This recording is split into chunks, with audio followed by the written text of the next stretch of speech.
Assalamu алейкум, урматтуу Багастыруу Кыргызстан каналынын көрүүчүлөрү, кутман күнүңүздөр менен.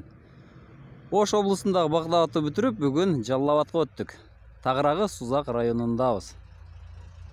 Багдабат бүткөндөн кийин мынакей дыйкандардын кылып аткан иштерин тааныштыруу максатында үлүш жерине өттүк. Сузак билесиздер, Кыргызстандагы бул дагы эң ысык жерлердин бири. Көрүнүп турган тоолордо мисте өсөт. Көрүнүп тургандар ошол мисте. Азыр мына ушул үлүш жеринде иштеп аткан дыйкандарды көрүп атасыздар. Тиги алыс жерде картошка тегип атат окшойт. Алдыбызда дагы мынакей картошканы тигип койгондо кыйла убакыт болуптур мынакей. Дарысын берип, азыгын берип, картошканы тигип койгон. Бүгүн тааныштырып айта турган нерсе бул үй бүлөлүк бюджет үчүн эң дагы кирешелүү тармактардын бири, эрте акча боло турган нерсе бул теплица. Дуга формасында мынакей теплицаны көрүп турабыз. Зым менен тартып, узатасынан пленка жаткырылган.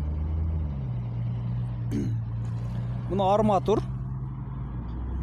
Азыр мунун ичин ачып көрсөтө албаймын, себеби топурак менен бастырып коюшкан. Ичини карай турган болсок,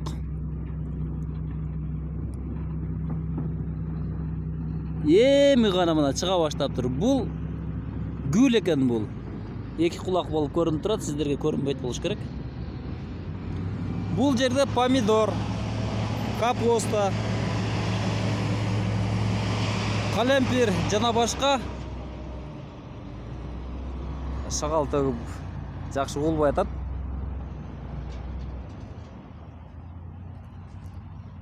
Теплица куруптур мынакей. Шамал учуруп кетпеш үчүн жанынан улай менен бастырып чыгышкан. Бир жагында гүл, экинчи жагы помидор көчөт, үчүнчү жагы калемпир. Мына ушул сыяктуу эрте апрелде чыга турган көчөттөр мына ушундай ысык кынада даярдалат.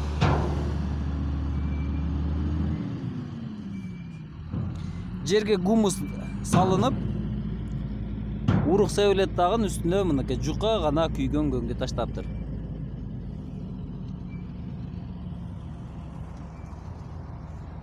Бул пленканын акчасы килограммы 136 сом, 135 сом турат экен.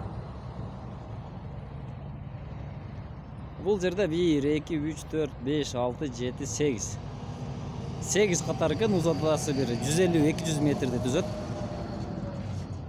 Бул жерден чыккан көчөт бүтүндөй бул Жалал Абад облусуну, Сузак районун камсыз кылса керек. Мына кирешелүү тармактын дагы бир түрү. Тугандар, мына ушундай жол менен эрте көчөт чыгарып сатып, кыйла акча кылып алсаңыз болот экен.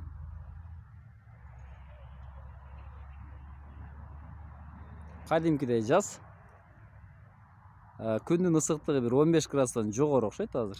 Теплицанын ичи балким 25ти көрсөтүп атса керек.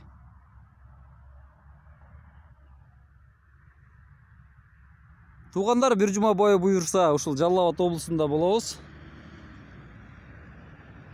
Биз менен бирге болуп, биздин тарткан видеолорду көрүп туруңуздар. Көрүшкөнгө чейин.